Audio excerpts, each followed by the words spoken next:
మీ మెదడులో ఇంకొకరు బతుకుతుంటే ఆ రెండో వ్యక్తి మీ జీవితంలోని ప్రతి బంధాన్ని, ప్రతి ఆనందాన్ని నాశనం చేస్తుంటే, ఒకప్పుడు వేశ్య అయిన తల్లి, ఆత్మహత్య ప్రయత్నంలో బతికిపోయిన బిడ్డ హెలెన్.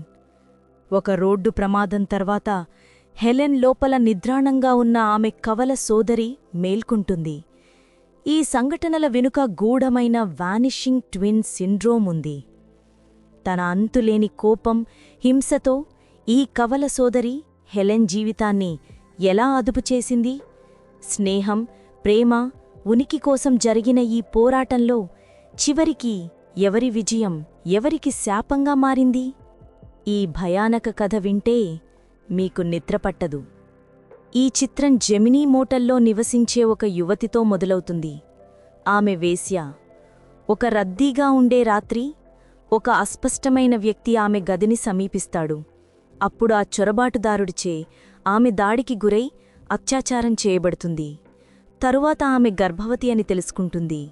నిస్సత్వతో మరియు ఒంటరిగా తన కడుపులోని బిడ్డపై కత్తెరను ఉపయోగించి ఆ ప్రక్రియలో ఆత్మహత్య చేసుకుంటుంది. కాని బిడ్డ బతికిపోతుంది.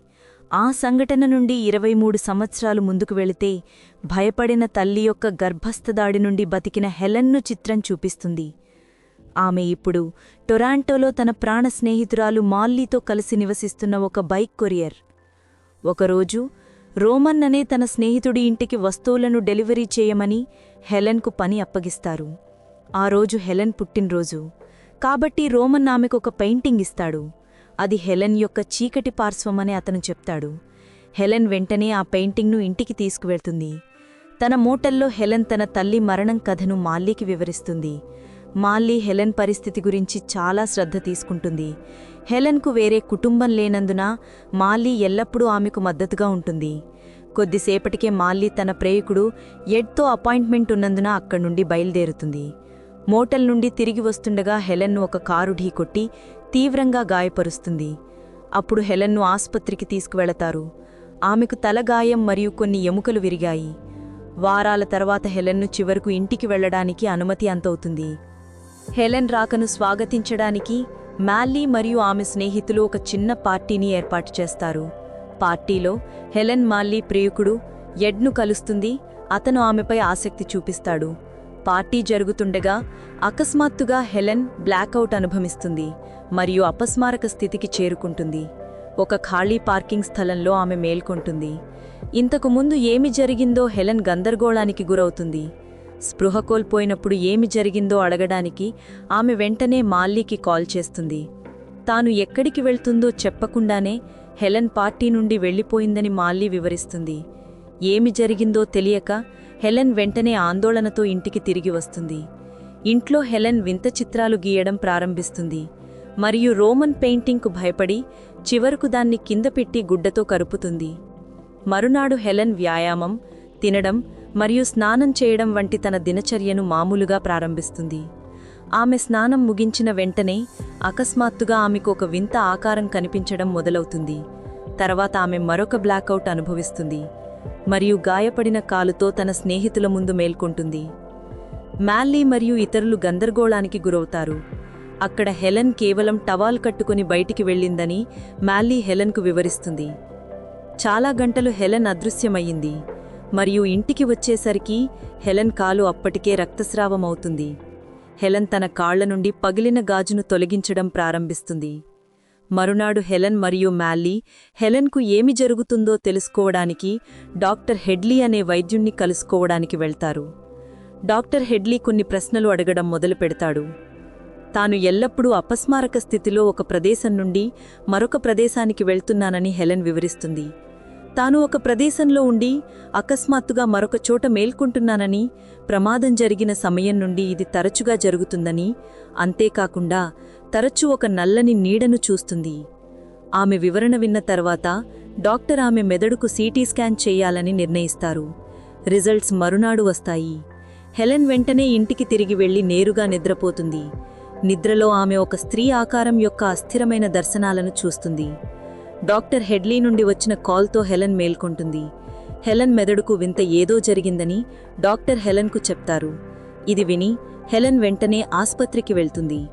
అక్కడ ఆమె మెదడులో ఒక అరుదైన కణితి రకం కనుగొన్నారనే డాక్టర్ వివరిస్తాడు. ఈ సమయంలో అంతా మరొక వ్యక్తి ఆమె మెదడులో నివసించారని తేలింది. ఇంతకుముందు గర్భాన్ని ముగించడానికి పొడుచుకున్న హెలెన్ మాము కవలలు మోస్తున్నట్లు తేలింది. శిశువులలో ఒకటి గర్భంలోనే చనిపోయింది, కానీ తర్వాత బతికిన శిశువు అంటే హెలెన్ యొక్క పుర్రెలోకి గ్రహించబడింది. హెలెన్ ఇంతకుముందు అనుభవించిన కారు ప్రమాదం ఏదో విధంగా ఈ దీర్ఘకాలంగా నిద్రాణంగా ఉన్న ఈ కవలను యాక్టివేట్ చేసింది. అది ఇప్పుడు వేగవంతంగా పెరుగుతుంది మరియు హెలెన్ యొక్క జ్ఞాపకశక్తి కోల్పోవడానికి, అస్థిరమైన ప్రవర్తనకు కారణమవుతుంది.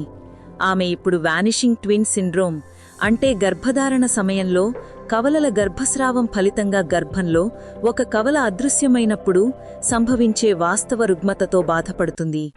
ఇది హెలెన్కు 2 వేర్వేరు వ్యక్తిత్వాలు ఉండడానికి దారితీసింది, హెలెన్ మరియు ఆమె కవల సోదరి.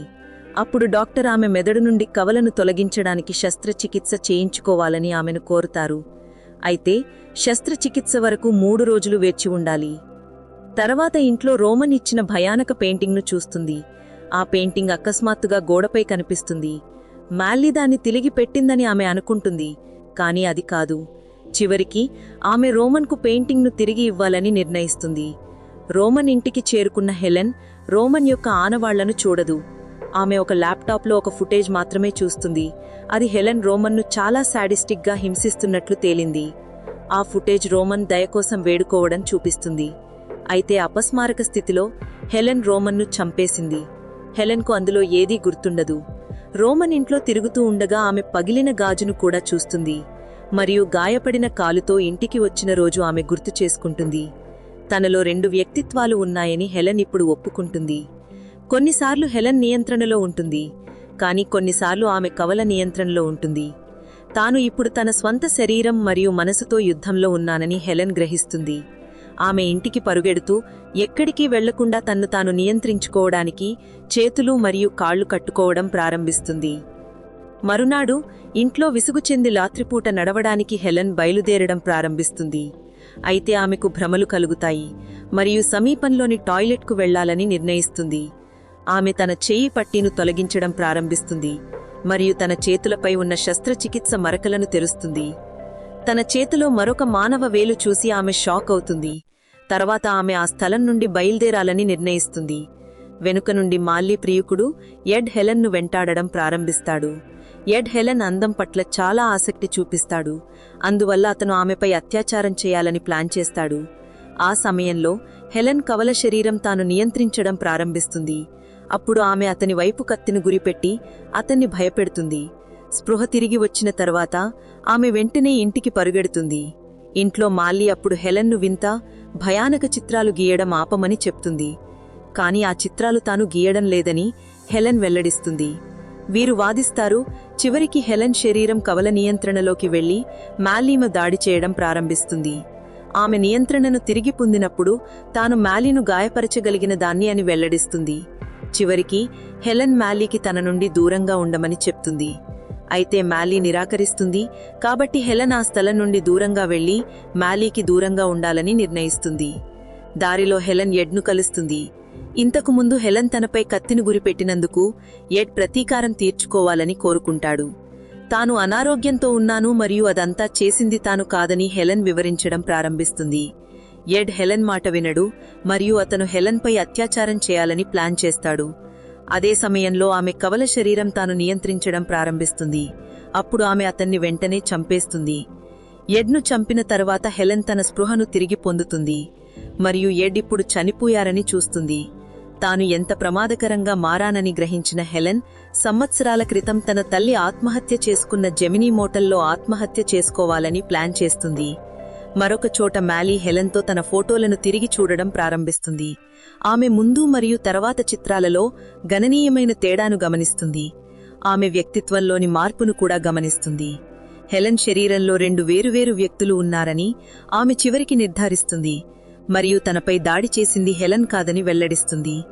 మాల్లీ వెంటనే హెలెన్కు కాల్ చేసి ఆమె ఎక్కడుందో తెలుసుకుంటుంది. తాను జెమినీ మోటల్లో ఆత్మహత్య చేసుకోబోతున్నానని హెలెన్ వీడ్కోల్ చెప్తుంది. ఇది విని మాల్లీ వెంటనే తన బైక్ను ఉపయోగించి నేరుగా మోటల్కు వెళ్తుంది.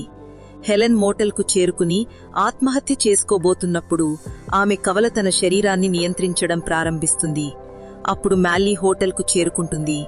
అయితే చాలా ఆలస్యమయ్యింది. ఆమె కవల హెలెన్ శరీరాన్ని పూర్తిగా నియంత్రించింది. ఆమె వెంటనే మ్యాల్లీపై దాడి చేస్తుంది. మ్యాల్లీ తన్ను తాను రక్షించుకోవడానికి ప్రయత్నిస్తుంది మరియు చివరికి ఆమె హెలెన్ను చంపవలసి వస్తుంది. చివరి షాట్లో మ్యాల్లీ ఇంటికి నడవడం ప్రారంభిస్తుంది. హెలెన్తో తన మెమరీస్ నన్నింటినీ గుర్తు చేసుకుంటుంది మరియు ఆ విధంగా సినిమా ముగుస్తుంది.